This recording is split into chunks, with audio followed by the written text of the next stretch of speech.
ছুটিতে বাড়িতে যাওয়ার আগে আমি গাছগুলো নিয়ে টেনশানে থাকি। তো এখন যতটুকু পারা যায় চেষ্টা করছি একটু ভালোভাবে রেখে যাওয়ার, যে গাছগুলো একটু রোদ লাগলে বা বেশি বৃষ্টির পানি পেলে সমস্যা হবে না সেগুলো মোটামুটি এখানে রাখলাম। আর যেগুলো একটু সমস্যা হবে সেগুলো কিন্তু আমি ওই বারান্দাতে নিচে রেখেছি, যেন বৃষ্টির পানি হালকা এসে লাগে আর সেই সাথে গাছগুলো একটু রোদও পায়। ওই বারান্দা থেকে এই সবগুলো গাছই আমি এই বারান্দাতে নিয়ে এসেছি। এই পাশে বৃষ্টি হলে হালকা বৃষ্টির পানি পাবে, আর এগুলোতে পানি লাগলে সমস্যা হবে না, বেশি পানি পেলেও সমস্যা হবে না। আর যেগুলো একটু কম পানি দরকার সেগুলো এই সাইডে রেখেছি, যেগুলো ছিটে ফোঁটা এসে লাগলেও যেন ভালো থাকে আর হালকা রোদও লাগে। একভাবে সবগুলো এক জায়গায় রাখছি, একসাথে কাছাকাছি থাকলে গাছগুলো কিন্তু ছায়ায় থাকবে এবং ভালো থাকবে। নিচে রাখাতে এই গাছগুলো কিন্তু একটু সুন্দর হয়েছে। এগুলো সবই আগে উপরে এখানে গ্রিলে রেখেছিলাম, তো এখন কিন্তু মাশাআল্লাহ ভালো হয়েছে। তো এভাবে একটু রেখে যাচ্ছি আর সেই সাথে একটু বেশি করে পানি দিয়ে যাচ্ছি। যে গাছগুলোতে একটু পানি বেশি হলে সমস্যা হবে না সেগুলোতে একটু বেশি করে পানি দিয়ে যাচ্ছি। আর বাকিগুলো দেখা যাক, আল্লাহ ভরসা যেভাবে থাকে এইভাবে একটু গুছিয়ে রেখে যাচ্ছি। আর এই যে আম্মুর জন্য বেশ কিছু গাছ নিলাম, প্রত্যেকটা গাছেরই একটা একটা করে কাটিং নিয়েছি। এখানে আমার এখানে কাটামুকুটের 3টা প্রজাতি আছে, 3টা প্রজাতি নিয়েছি। তারপরে আরও বেশি কিছু গাছ নিয়েছি, স্পাইডার প্ল্যান্ট নিয়েছি, স্নেক প্ল্যান্ট নিয়েছি, আরও বেশ কয়েকটা গাছ নিয়েছি। যদি সম্ভব হয় তাহলে বাড়িতে গিয়ে প্ল্যান্ট করার পরে সেগুলো ভিডিও করে ইনশাল্লাহ শেয়ার করব।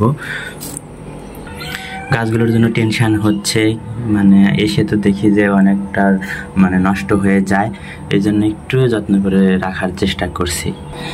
তো বাড়িতে সবাই এই যাত্রায় সহি সালামতে সুস্থভাবে নিরাপদে পৌঁছায় সেই প্রার্থনা করি। সবাই প্রিয়জনদের সাথে অনেক অনেক সুন্দরভাবে ঈদ পালন করি এমনটা প্রত্যাশা করি। হ্যালো, আসসালামু আলাইকুম।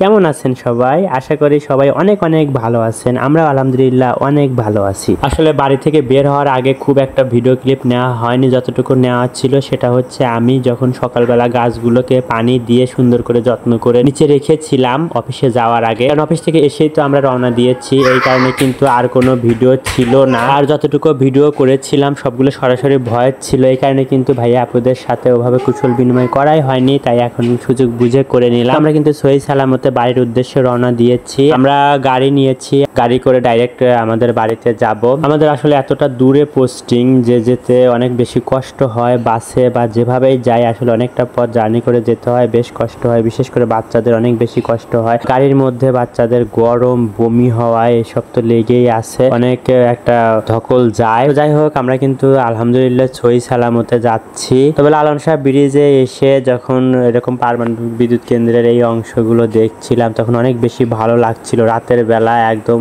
আলোক সজ্জা, যেমনটা লালন শাহ ব্রিজ ভালো লাগছিল ঠিক সেরকমটা পারমাণবিক বিদ্যুৎ কেন্দ্রও ভালো লাগছিল। এই যাত্রা আসলে কতটা ভোগান্তি হয় এটা কাউকে বলে বোঝানো সম্ভব না, কিন্তু অনেকেই বুঝতে চায় না। তবে অনেকটা পথ আর অনেকটা ধকল নিয়েই যেতে আসতে হয়। এই ভালো লাগার জায়গাটা হচ্ছে প্রিয়জনদের সাথে ঈদ আনন্দ করা, উৎসবটা পালন করা। আমরা কিন্তু সহি সালামতে বাড়িতে চলে এসেছি। আর এই তো সকালবেলা আমরা একটু ছাদে উঠেছি, তাপসিতে অনেক খুশি। রাইনু এখনো জায়মা ঘুমাচ্ছে, সবাই আলহামদুলিল্লাহ খুব ভালো সময় কাটছে। ইনশাআল্লাহ আম্মুর ফুল গাছে সুন্দর সুন্দর ফুল ধরেছে। এই টাইম বার্ড, এই ফ্লাওয়ার কালারটা এত পবিত্র, একদম শুভ্র, খুব ভালো লাগছে, অনেক সুন্দর হয়েছে মাশাআল্লাহ। এটা আমি রাজবাড়ি থেকে এনেছিলাম, এখানে আছে আর আমার রাজবাড়িতে মরে গেছে। এটা দেখে ভালো লাগলো যে যাক এখান থেকে আমি আবার একটু নিয়ে যেতে পারবো। আর এই পাশে তো যে ব্রিনা গাছ একদম ঝোপের মতো হয়েছে, আমাদের ওখানে যত যত্ন করি ভালো হয় না, অথচ এখানে কত সুন্দর হয়েছে দেখার মতো।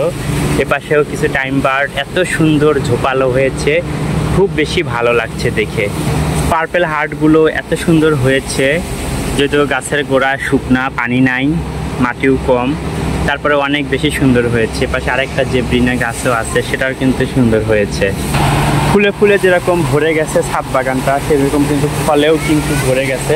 ডালিমও ধরেছে, এখানে ডালিম ধরেছে, আবার এপাশে পেয়ারা গাছে ফুল এসেছে, কোদ্দাল গাছেও ফুল এসেছে। আর এই যে এখানে এটা হচ্ছে আতাফল গাছেও কিন্তু ফুল এসেছে, যে সুন্দর ডালিম গাছ, আতাফল গাছ। আর ছাদের উপরে নিচে আমরা গাছের গোড়া, কিন্তু ছাদ থেকে আমরা গাছের আমরাগুলো একদম হাতে করে পারা যায়। হ্যাঁ তাপসি, আবার এই যে সফেদা গাছে অনেক ফুল এসেছে, মাশাআল্লাহ অনেক সুন্দর হয়েছে। আর এ পাশে লেবু গাছে তো ঝুমঝুমিয়ে লেবু ধরেছে, একদম দেশি লেবুগুলো এত টক আর এত ভালো লাগে খেতে, খুব বেশি ভালো লাগে। অনেকগুলো লেবু ধরেছে ছাদের উপরে, অল্প একটু মাটিতে। এই যে সুন্দর একটা বড় টব এখানে লাগিয়েছে, এটাও কিন্তু বেশ সুন্দর হয়েছে। এখন ছাদে উঠেছি, মেইনলি একটু যে গাছগুলো নিয়ে এসেছি সেইগুলো লাগাবো। তো আপাতত কিছু টব যেগুলো খালি আছে সেগুলোই ম্যানেজ করছি, কোনো রকম গাছগুলোকে যেন বাঁচানো যায়। হ্যাঁ বাবা, হ্যাঁ বাবা, এখন এই গাছগুলো লাগিয়ে নেব। হ্যাঁ চুমা খাবে, যাবা খাও ওরে করে যাও। ফের দৌড়ে আসছে, চুমা খাবো। এখন গাছগুলো লাগিয়ে নিচ্ছি কোনো রকম ভাবে, লাগিয়ে নিলাম। এখানে একটা লাগিয়েছি, এখানে একটা লাগিয়েছি, একদম ছায়াতে রেখেছি। এখানে একটা লাগিয়েছি, এখানে ক্যাকটাস একটা লাগিয়েছি, সরি কাটামুকুট, এখানে ক্যালাঞ্চো লাগিয়েছি, এখানে একটা ক্যাকটাস। আর সেই সাথে এগুলো দার্জিলিং থেকে নিয়ে এসেছিলাম, সেগুলো লাগাইছি। তো আসলে টবও ছিল না, তাই যা ছিল সেখানেই লাগাইছি। আর আব্বু আম্মুর ছাদে তো বাগানে মানে গাছের অভাব নাই, অনেক গাছ। তো এগুলোতে এর আগে ভিডিওতে দেখাইছি, অনেক গাছ হয়েছে, অনেক মানে যত্ন অযত্ন সব কিছু মিলিয়ে খুব সুন্দর হয়েছে। আর আমরা এত যত্ন করি তারপরে কিন্তু এত ভালো হয় না। আর আমাদের তো এখন ধানের আবাদ চলতেছে, এই কারণে ওই পাশে কিন্তু ধান মারাই করতেছে, মেশিনের সাউন্ডে হয়তো কথা ভালো মতো বোঝাই যাচ্ছে না। এই তো এই পাশে ধান মারাই করতেছে, ধান মারাইয়ের কাজ চলতেছে। এখন কত প্রযুক্তি, ধান একদম মেশিনে দিচ্ছে, মারাই হয়ে খড়গুলো কিন্তু ওই সাইডে চলে যাচ্ছে। আর সেই সাথে ধান একদম নিচ দিয়ে পরিষ্কার হয়ে উড়িয়ে বের হচ্ছে, সেগুলো এই যে সাইড করে রাখছে। এখন কিন্তু আবাদ করা আলহামদুলিল্লাহ অনেক সহজ হয়ে গেছে, যুগের সাথে টেকনোলজির সাথে তাল মিলিয়ে আলহামদুলিল্লাহ জীবনযাত্রার মান যেরকম উন্নত হয়েছে সেরকম অনেক কিছুই সুন্দর হয়েছে। আর আকাশে কিন্তু মেঘ, যে কোনো সময় বৃষ্টি নামতে পারে। আজকে আমরা গরু কিনতে যাবো হাটে, জানি না কি হবে, সবাই আমাদের জন্য দোয়া করবেন। সহি সালামতে যেন ভালো নিয়েতে গরু কিনতে পারি, আল্লাহ যেন আমাদের সবার কোরবানি কবুল করে। আর সবাইকে পবিত্র ঈদুল আজহার অনেক অনেক শুভেচ্ছা জানাচ্ছি।